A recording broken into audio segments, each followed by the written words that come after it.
les soucis de vous informer, divertir et vous former, Nouvelle Tendance, votre chaîne, met à votre disposition des applications, radio et télévision. Comment installer? C'est simple. 1. Rendez-vous sur Play Store ou App Store. Tapez TVNT pour la télévision et RNTFM pour la radio. Pour répondre à vos préoccupations, contactez les bureaux. Merci pour votre acte de bienveillance. C'est compliqué, en fait, Abraham... Merci, Banakin, Bana monde entier. Merci bien-être. Sougala café, logo, na mêlé logo, mais le logo est à ma baie. Il y a bien pour la panne technique, mais quand ça les langues on a ma bête, ça les langues pour la maman. La célibataire to lingi bino ate. So maga boma mukolo bala. Pourtant so ba produire en soute. Merci bien-être yango yo. Lukango benga ndekonanga alendele yé mutu ayebi esika ko fournir yo autant que tu veux $35 et belé na kati. Sobo melika moko de jo ka bien. Mais hémorroïdes banini tout ça. Bilialia, vanda musala banini et réparer au système ya break. Et réparer le fonctionnement. Fonctionnement, il y a break de break, donc il son fonctionnement il y a bien. Tout comme les Congolais, les Congolais toujours gagné le match. Oh, ça va défaite, pas de technique en plein match, c'est pas bon. Zongela et local. Là, c'est éviter de dire, surtout les pasteurs, Bodingo mela boyawa. Bobenga pendant l'endele, un numéro naé, pour bobenga pour boser local. C'est important. Traitement poison, anti-poison, yango yo. Ne ba mususu meli yango avant kende obima, o mela melango. Ça 2 jours, ata batie le loko. Moi cuire mon corps c'est bon. Oyo pe anti-poison. Donc soko ata izana kati et longolango. Alendele mikolo som. Nabité mindele yango ba pese biloko ba udia. Po biloko yango bendeza ya solo mikolo ba tia poison à toi famille te à toi problème na mutute jalousie car do ba produit yango na anti-poison, oyopé anti-poison. Donc, benga alendele à partir naïe aïbneni oué aux ango. Nous amenons pas molabino, mi batte lambo que comme biété, batwa comme la jalousie, oyo toujours comprendre des soutés. Bana mike bazo kufa, mikolo bazo kufa, ba otiana bana bébé ba poisson. Donc, toujours zala nanti na ondenga na nga ndako, c'est bon. Que Dieu vous bénisse.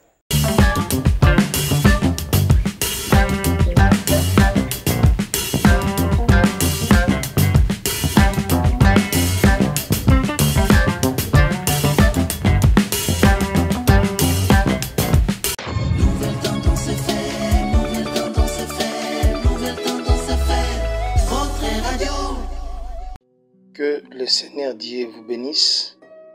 Yo apesi biso lisusu libako ya kutana lisusu na bino na ngonga oyo. Yaza maître ya temps et ya circonstance. Yenda sale mission pe samela biso auto partager liloba ya Nzambe. Émission na biso ezali titré trop c'est trop, assez c'est assez.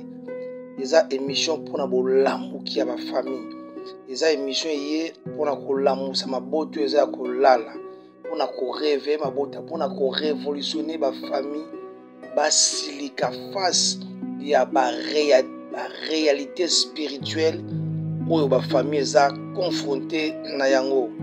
Et émission est produite na ambassade des émancipés spirituels pour même ministries internationales où ils allaient conduire par Webino Moussali Nzambe le bishop Ezekiel Zoka où ils ont conduit émission où ils allaient présenter émission Oyo Ozwili Baku ya Kolanda Nangonga Oyo na kulinga to sambela tutika moment na biso Oyo na maboko na Nzambe. Seigneur na recommandé moment Oyo na maboko na yo lobela biso car ta parole nous dit que nous tous nous serons enseignés par toi-même. Merci pour le lobotin de libiso na poko ya lelo na ngonga ya lelo na nkombo na Yesu Kristo bondeli bona kondima. Amen. Nous allons partager le Nzambe par la grâce de Dieu. Nous allons banda sujet moko est très important. si je tokokende nango tokokontinue yango ti côté o Nzambe akoconduire biso ti côté o Nzambe akomema biso. Nous olobela sur comment se libérer de rêves maléfiques. Comment se libérer de rêves maléfiques. Yango ezali sujet na biso otobandi ensemble na bino dans la tranche ou émission trop c'est trop, assez c'est assez. Sujet oyo to tiré yango na deux passages bibliques. Il y a les bossons dans le livre Job. Job chapitre 33 verset 13 à 18. Et Matthieu 3 verset 25. Nakolinga totanga nanu Job 33 verset nango 13 à 18. On s'arrêter quelque part pour radio les alikambuya temps. Nous lisons la parole du Seigneur. Nabandi mbalamona verset 14 pour la rapidité. Dieu parle cependant tantôt d'une manière, tantôt d'une autre. Et l'on n'y prend point garde.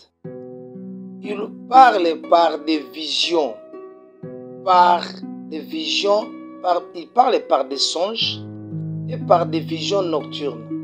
Quand les hommes sont livrés dans un profond sommeil, quand ils sont endormis sur leur couche, alors il leur donne les avertissements et met le sceau à ses instructions afin de détourner l'homme du mal et de le préserver de l'orgueil, afin de garantir son âme de la force et sa vie du coup des glaives. Nazui verset sous Oelandi nakie na Matthieu chapitre nango 13 verset nango 25. Nous lisons la parole du Seigneur. Mais pendant la nuit, les gens dormaient. Son ennemi vint s'aimer et livrer parmi le blé et s'en allait. Lorsque l'herbe y poussait et donna du fruit, livré à Paris aussi, le serviteur du maître de la maison virent lui dire: Seigneur, n'as-tu pas semé une bonne semence dans ton champ? D'où vient donc-il l'ivraie? Ivraie et outil wapi. Parole du Seigneur. Nous allons bien sur comment se libérer des rêves maléfiques. Ndenge nini okoko kangolama na bandoto ya mabe oyo lotaka oyo nyokolaka yo oyo 8 ans oyo zwi bane ozosambela me bandoto wana ezosonga kaka ozosambela me bandoto wana eza ko se répéter. Mais comment okoko se libérer na genre ya bandoto ya boye? Yango eza sujet oto bandi ensemble na bino toko continuer yango te sika Nzambe akomema biso par sa grâce. Totangi na Job chapitre 33 verset 13 à 18 ngana bandaki na verset 14. Dieu parle tantôt d'une manière, tantôt d'une autre. Nzambe alobaka d'une manière, tantôt d'une autre. Lingolobake Nzambe ana méthode moko te pona ko se communiquer to kozala a contact to ko lobela bana ye. Nzambe ana méthode moko te. Akoko choisir méthode mususu to pe mususu pona ko lobela libota na ye. Nzambe akoko utiliser plusieurs manières, autrement dit, pour être en contact avec ses enfants ou avec son peuple. Donc, ndoto ezala karate pona ba chrétien.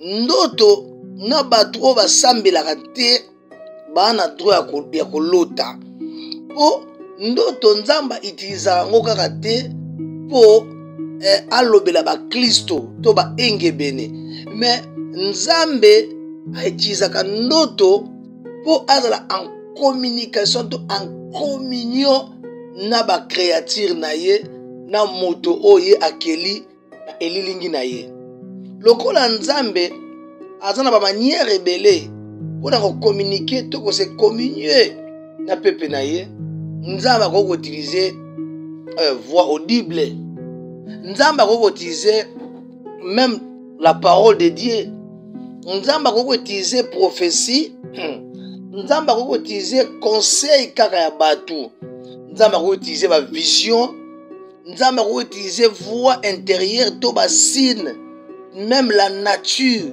même bas circonstances même la voix des anges po nzambe alobela moto mais parmi ba moyens oyo nzambe aitilizaka pe pona kolobela bato awa tozomona pe rêve ezali ko se retrouver parmi les moyens oyo nzambe aitilizaka pona kolobela moto rêve yango ezali ko constituer leçon na biso to enseignement na biso oyo tobandi elongo na bino ndeko diable azali un expert en photocopie diable azali quelqu'un azali expert na photocopie na ta oyo suka diable azali kokamata pe bandoto biloko lokola bandoto azali ko se servir nango pona ko détruire ba vie ya bana ya nzambe na plusieurs aspects pe po arresir ba kuna ye diable azana ba projet belé azana ba plan belé azana mayele belé pona ko détruire bana nzambe mais pona ko détruire bana nzambe ennemi azali pe ko utiliser eloko to bengi ndoto pamba ba arme na ye ya tango asuka ndoto échappé te diable inventa ndoto te eza utili ya nzambe mais le diable ici le diable aussi il prend cet utile azwaka ndoto asalaka yango lisusu pona ko détruire ba vie ya bana nzambe to ba vie ya bato na plusieurs aspects pona ko détruire ba vie ya bato obebisa bomoi ya bana ya bato mais na ba aspect ebele ndeko toko appréhender sujet ote na profondeur sans pour autant to comprendre nini oyo tozobenga bandoto po avant toyobela bandoto ya Satan to bandoto moko eza démoniaque il faut to comprendre nini oyo azobenga ndoto ya liboso par définition barêve eza nini barêve ezali bavision pendant le sommeil tout vision oyo moto azozwa ntango alali yango tozobenga rêve donc soki vision moto azwi yango alei ni boye te moto azwi yango soki akoti na pongi directement ntango moto akangi misu bomoto na ye kufi esprit na ye eza molimo na ye eza bomoto na ye eza kokufa corps na elali ezofonctionne susu te à ce moment là moto bandi kozwa vision na kati ya eta wana yango tozobenga barêve rêve mpe eza nini barêve mpe ezali lisusu mpe révélation de quelques portions des activités du monde des esprits tout ya monde invisible tala ndeko soki olali na butu ndeko oloti par exemple bazolanda yo Oloti par exemple bazo poursuivre yo nangina bazo bundisha nangina informer yo ke oyo wana yo moni ezaka échantillon ya ba activité oyo zo salama na mokila molili na mokila milimo, je m'excuse, na mokila milimo. C'est que na mokili ya milimo eza na makambo ebele zo salama oyo wana maîtrise nango te, oyo o maîtriser te, pe oyo za na compréhension nango te. Soki omoni mwa extrait wana ozomona nzamba linga biso tout simplement kaka kendeko e mwana ngai eto ekelamu na ngai eza na makambo ya makasi, eza na makambo esama na monde ya milimo, na monde ya esprit oza na maîtrise nango te. Mais tala mwa eteni tala oyo tomonaka na bapongi na biso ezalaka mobimba te, ezalaka kaka portion, ezalaka kaka eteni ya baévénement oyo ezoleka na mokili ya milimo. Ya mosusu nakoki koloba rêve eza susu nini? Rêve mpe ezali bascène baévénement ya monde ya baesprit, eza bascène ezali mpe baévénement oyo ezali koleka na mokili ya milimo. Omoni biloko oyo olotaka, biloko oyo omonaka wana bavision soki olali, baimage oyo eza kokula kati esprit na yo soki olali. Nangana biso ezali bascène, eza baévénement oyo ezoleka na monde des esprits. Yeba ke oyo omonaka eza kaka bascène, eza kaka baévénement oyo ezoleka na monde ya milimo. Rêve encore eza nini? Rêve en général eza nini? Rêve pe ezali baimage, eza des images que vous voyez eza baimage que vous voyez, eza baimage oyo tomonaka oyo eza koapparaître na sommeil na biso, oyo ezali batransaction qui se passe pendant le sommeil. Voilà. Rêve eza baimage oyo eyaka na kati esprit na biso, oyo eza kopénètre esprit na biso, eza koapparaître na esprit na biso pendant le sommeil, oyo ezali batransaction qui se passe dans le monde des esprits. Omoni texte oyo tu kotanga Matthieu chapitre 13 verset 25 balobi wana mokolo bilanga asali bilanga aloni blé, mais balobi ennemi lisusu ayena butu pona koseme eloko nini, pona koseme ivre panda batu balalaki babi tango batu babi ayena kati ya butu pona koseme ivre panda batu balalaki. Tala tango ozolota, tango ozwa ba vision, tango lotaka nangana biso o monaka wana ezalaka ba transaction, ezalaka ba transaction oyo ezosalama qui se passe pendant le sommeil. Donc on nous sommes eza ba transaction oyo eza ko passer, oyo eza ko ya pendant le sommeil. Ba rêve pesa nini?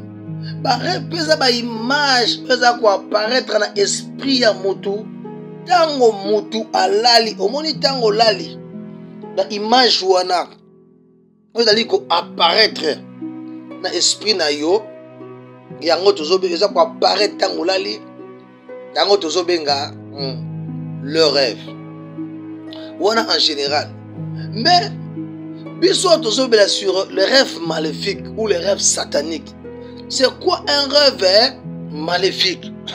Wana point na biso liboso expliquer ma rêve en général na point 1, mais na point 2, na point 2 en chiffre romain kolingi to expliquer na point, je m'excuse, na point A. Donc to expliquer rêve satanique to maléfique ezani. Ba rêve satanique ou maléfique ezali. Ba rêve satanique ou maléfique ezali ba plan. Ezali ba projet ou ezali arrêté dans le monde des esprits pour ko détruire et ko saboter destinée ya mutu, to vie ya mutu. Une fois olali na butu ndeko olali oloti ndoto moko ya mabe nangina yebiso tout simplement que ozomona wana eza déjà plan, il y a déjà projet o dezali arrêté na mokila molili pona ko saboter vie na yo, ko saboter destinée na yo. Soki mutu alali na butu oloti ndoto ozomona eza mabe, ozomona eza compliqué, ozomona okwa ko maîtriser te nangina yebiso kaka ke esengeli otelema osambela elingolo bake projet moko plan moko esi déjà ezali arrêté na mokila milimo o soki osambeli te oluki nzambe te ndeko okozala victime nango tikana biso eloko moko epambola yo. Panésie ya roi d'Égypte, il pouvait aussi avoir une avenir meilleure, hein?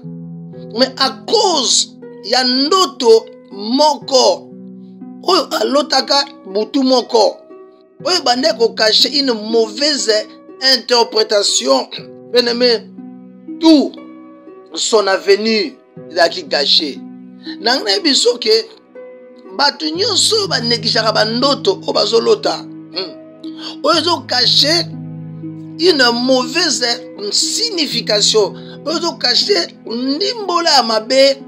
Nangina biso bakozala surpris d'une manière désagréable ndengeni ba plan ennemi et bana ko s'accomplir na vie na bango.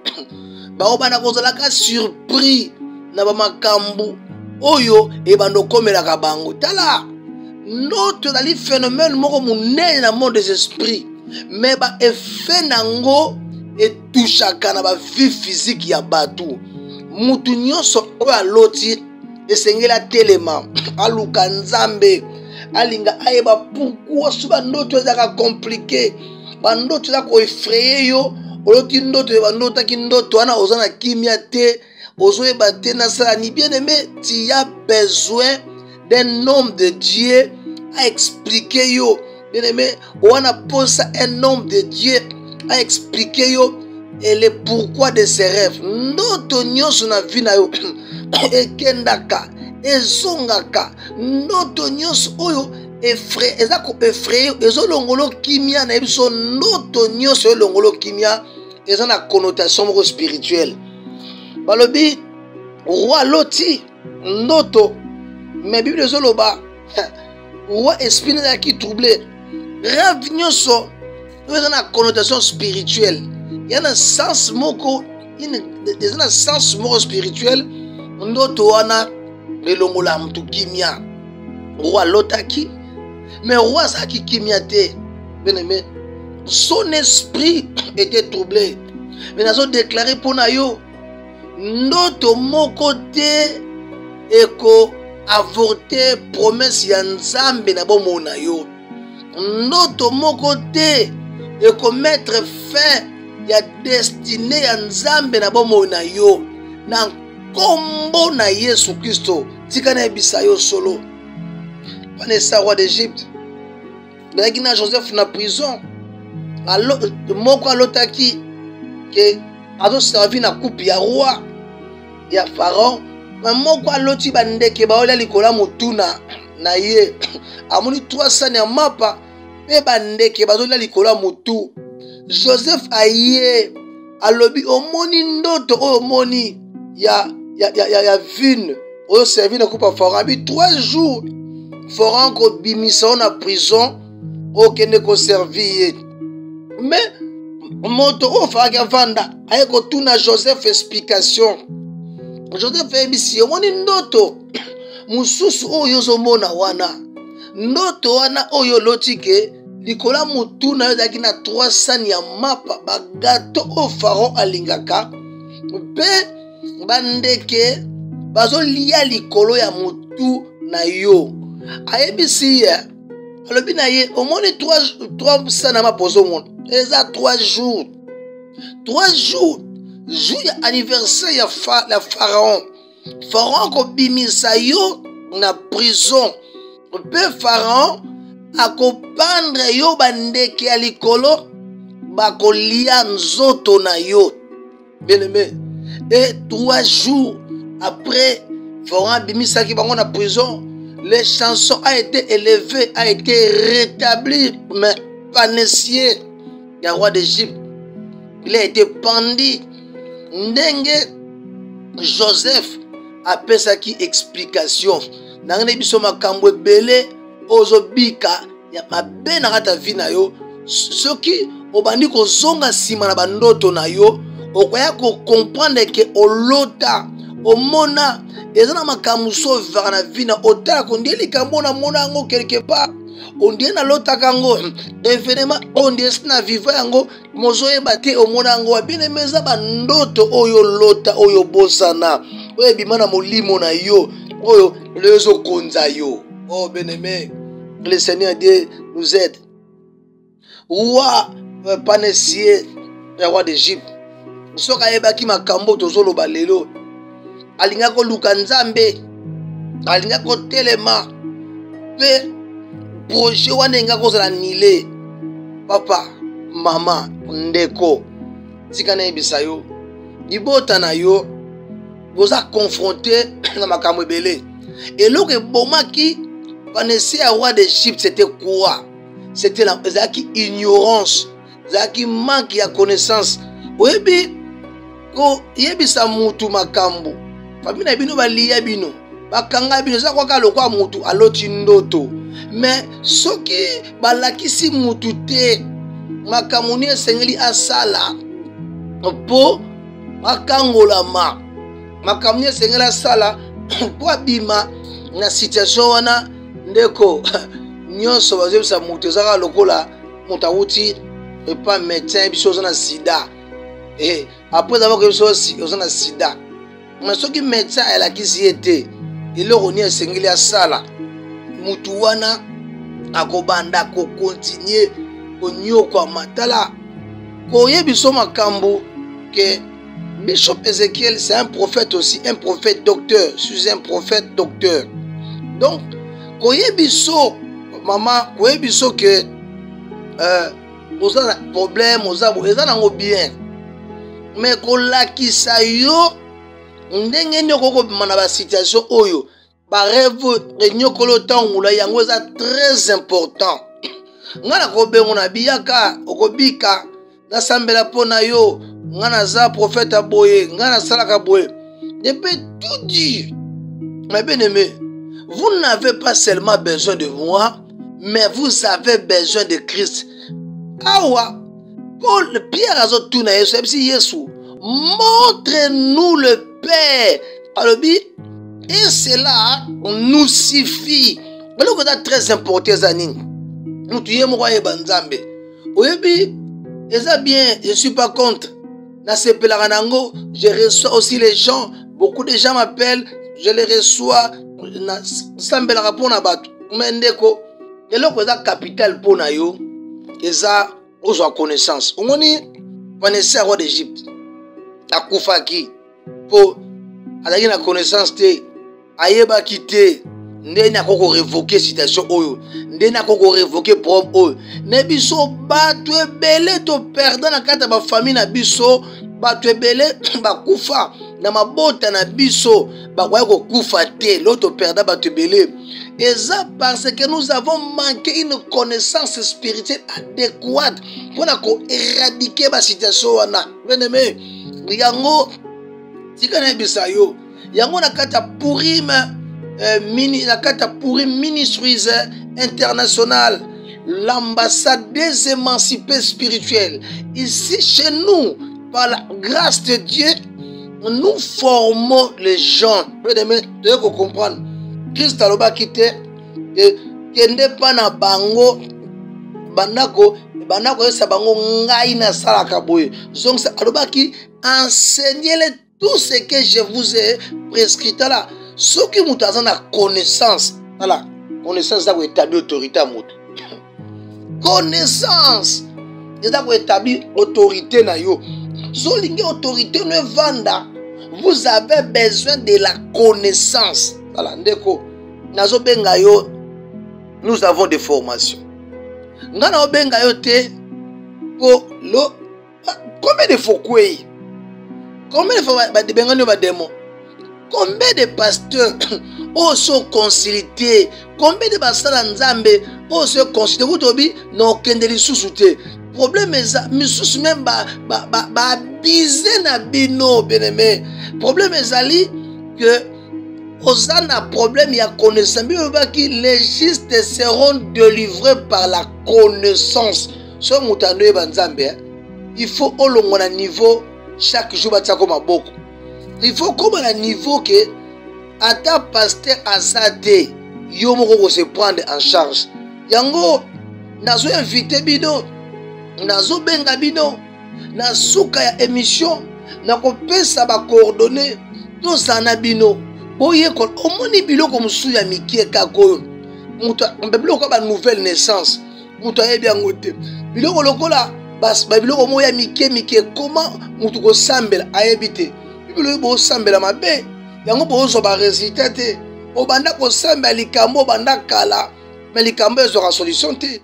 Yango zo mona ja, yango zo mona abaye ko leso ba tuni yesu babi.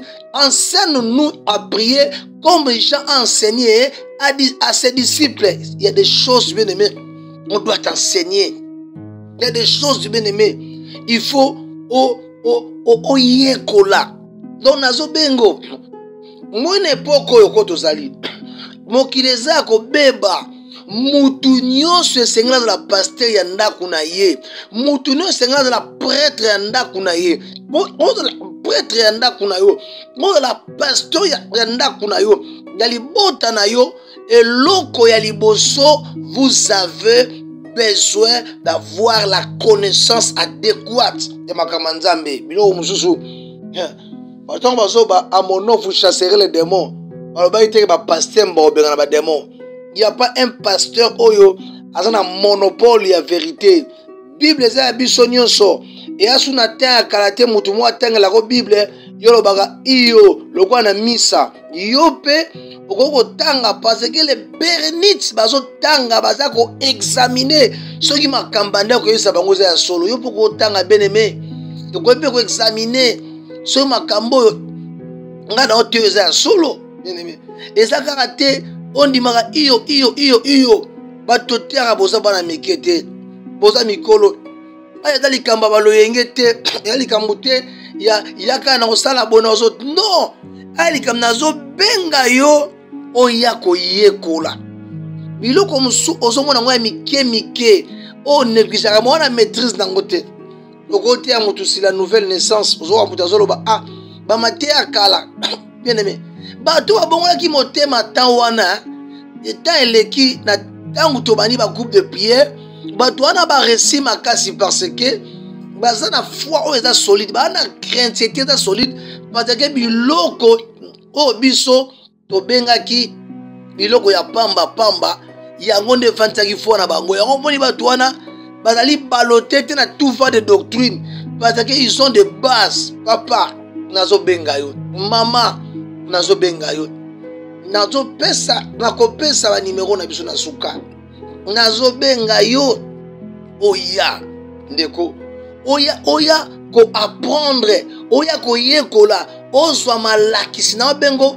Nous avons des formations des classes de base des émancipés. Donc ozwa enseignement de base pour aider yo au marché une vie chrétienne victorieuse. Okoko bana ko kurite ba bureau ba pasteur olongo na pasteur o esimbi toke na pasteur toi-même tu as besoin oye banzambe biloko musu eye oyebike tala po bazo kanisa kepo nzamba ba foke pas prophète nzambe azanzamba prophète kate ngana prophète mais je te dis nzamba ya prophète nzamba azanzamba batu nyonso Il parle à ses enfants. Il peut aussi te parler, bien-aimé. Et Seigneur, oye bandeni alobakapo, alobela yo. Tant que je suis pas alobelaka yo, mais les grands amours pandi, pour éviter nzamba alobakate. On a posé kola, bien-aimé.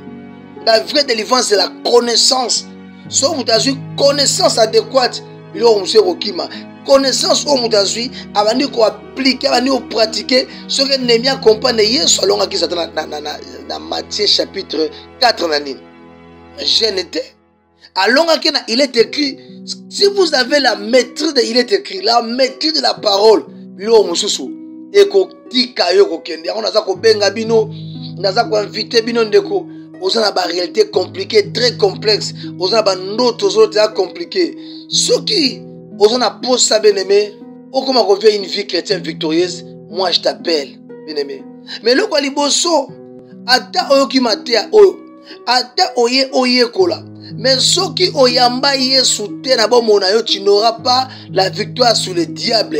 À tous ceux qui l'ont réussi, à ceux qui croient à son nom, il les a donné le pouvoir de devenir enfants de Dieu. Ceux qui oyamba yesu te, aujourd'hui on pifoté nguya te ya kokoma mwana nzambe. Yango soko sala exercice o te, bien aimé. Nazo bengo na kati ya prière oyo.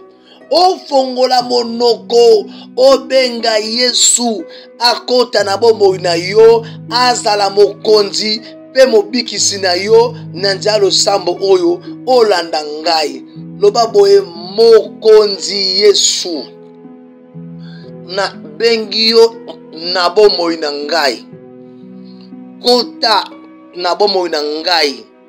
Zala mokonzi, pe mobikisi. Yabo moina ngai. Merci pour lelo na komi mwana nzambe. Bien aimé, na une simple prière oyo okomi mwana nzambe. Na une simple prière oyo okomi participant à la nature divine. Yango na sambela pona yo. Yo za bandoto mo compliqué. Bandoto zo compliqué vina yo. Ozo bate par quel saint voué.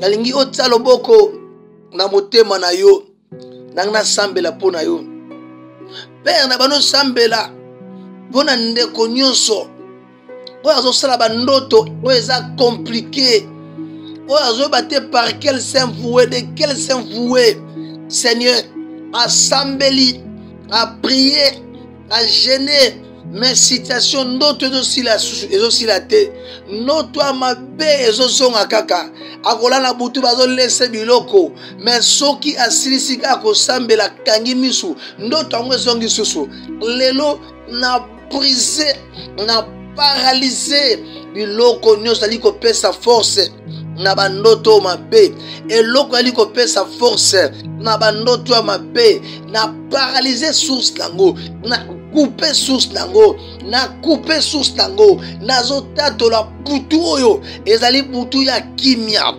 nazo tatola butu oyo ezali butu ya kimia eza butu te oyo yokolota bandoto mabe na ko mbona Yesu Kristo yo zobela simba koto zobela nangina sambela pona o azobela simba koto zobela Père je déclare na bandi ko déclarer nazo sambela moto nyonso aliko se retrouver na bokono moto nyonso aliko se retrouver na maladi oyo zo compliqué bo moina ye oyo azoyeba ta sala nini nazo déclarer que la main du Seigneur est banakoleka car il est écrit dans la parole de Dieu par ses meurtrissures que nous avons été sauvés na meurtrissure na ye notre biki samaki nazo tatola Biki sama mama pipi na Yesu na zo déclaré Biki sama na ma pipi na Yesu soit guéri par les maîtrises de Jésus, soit guéri par les maîtrises de Jésus. On a un problème, on a posé un miracle moko. Nous avons visité dans 24 heures. Je déclare maintenant, je prophétise pour un miracle de 24 heures. Je prie maintenant qu'un miracle de 24 heures te localise.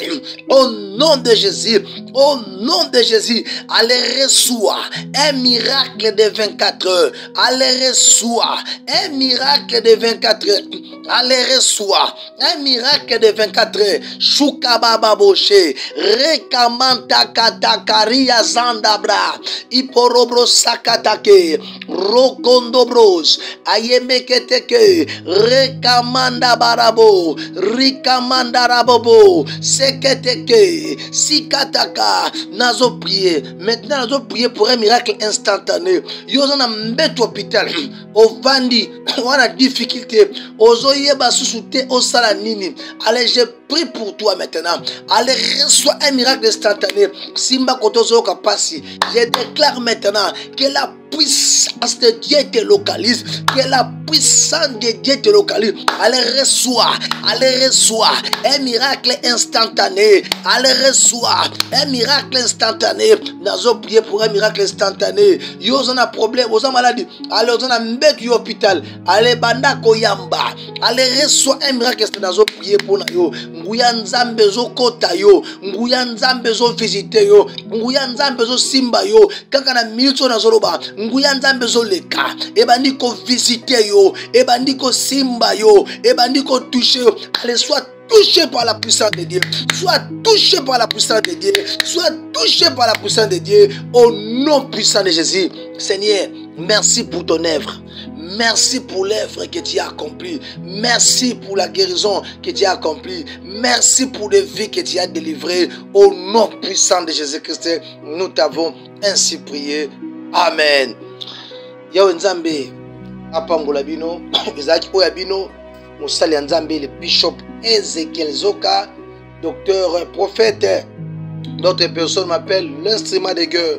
Yao Nzambe, Apambola Bino, émission Nabiso. Ils allaient chaque jour dans la même radio, dans la même heure. Yao Nzambe, Apambola Bino. Ngalingi, napesa bino wa contact Nabiso. Bato baldio kota a contact Nabiso. Numéro Nabiso à Liboso, Orange. Ozana Kaye, Ozana Bik na yo. Ndako koma. Numéro Nabiso Orange, Zali 089 64 65 819. On a le numéro Nabiso à Liboso. Na bandeli yango 089 64 65 819. Numéro Nabiso Mususu ya Africell ezali 090 46 94 45. Je répète une bonne audition. 099 46 94 45. Napesi numéro Nabiso ya Suka ya Vodacom 081 34 50 992. Je répète encore 081 34 50 992. Point za numéro na biso.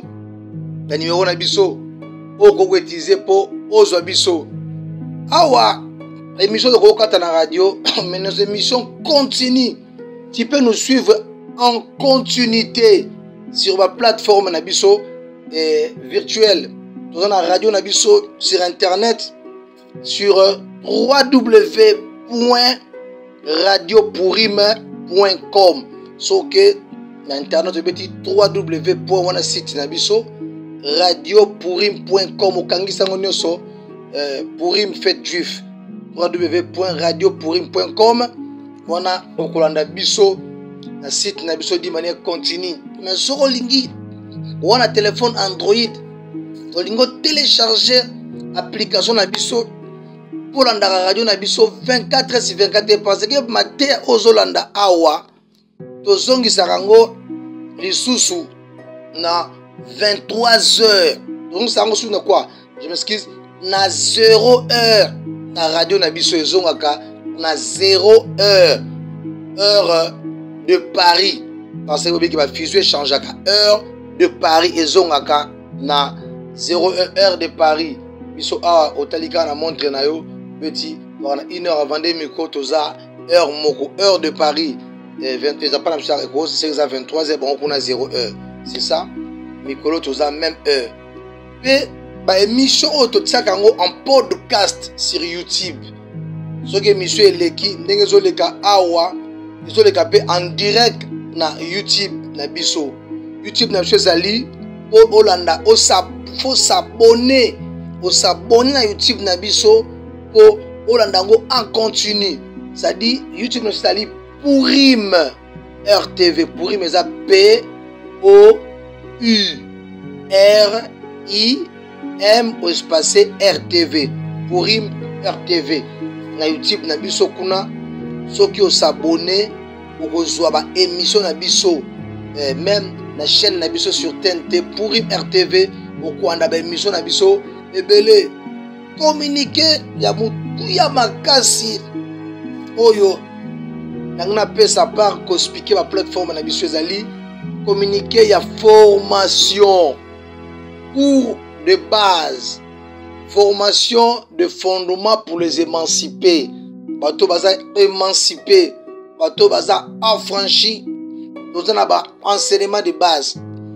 Enseignement de base pour Olandango, benga na ba numéro wana ochopesa.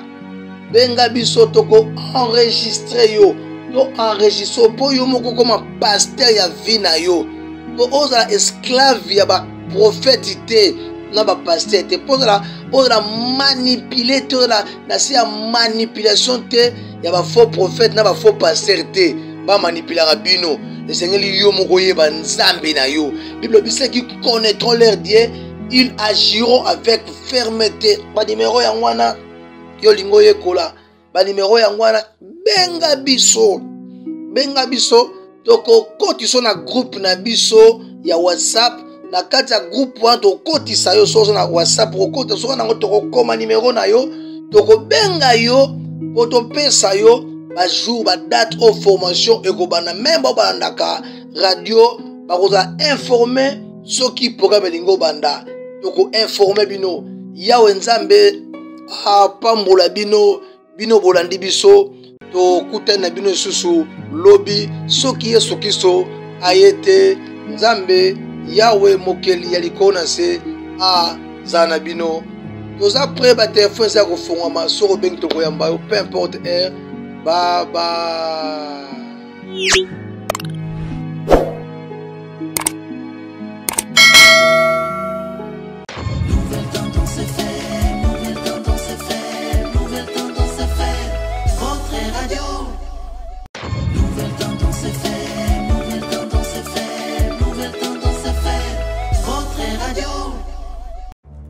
Dans les soucis de vous informer, divertir et vous former, Nouvelle Tendance votre chaîne met à votre disposition des applications, radio et télévision. Comment installer? C'est simple. 1.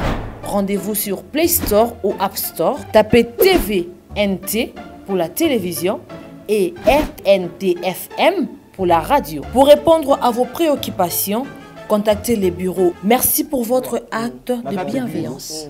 C'est compliqué, mais en fait, Abraham... Merci, Banakin, Bana monde entier. Maxi bien-être. Sougala café, le logo, na mêlé logo, mais le logo est amabé. Il y a bien pour la panne technique, mais quand ça les langues on a n'enga amabé, ça les langues pour la maman. La célibataire to lingi bino ate. So maka boma mukolo bala. Pourtant mzo ba produire ngo soute. Maxi bien-être yango yo. Lukango benga ndekonanga alendele ye mutu ayebi esika ko fournir yo autant que tu veux $35 ezebele na kati. Sobo melika moko de jour bien. Mais hémorroïdes banini tout ça.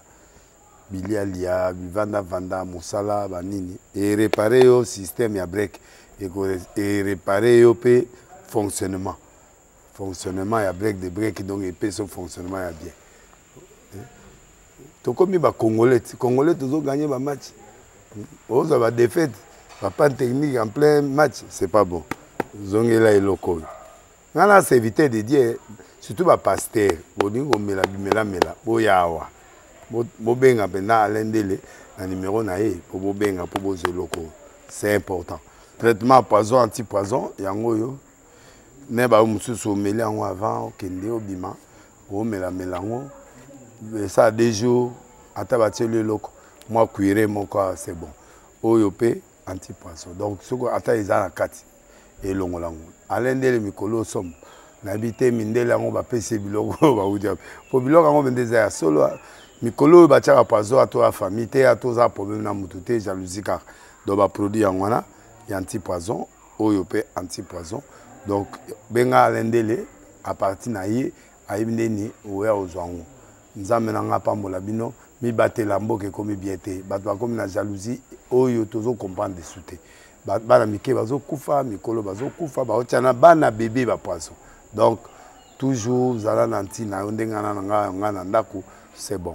Que Dieu vous bénisse.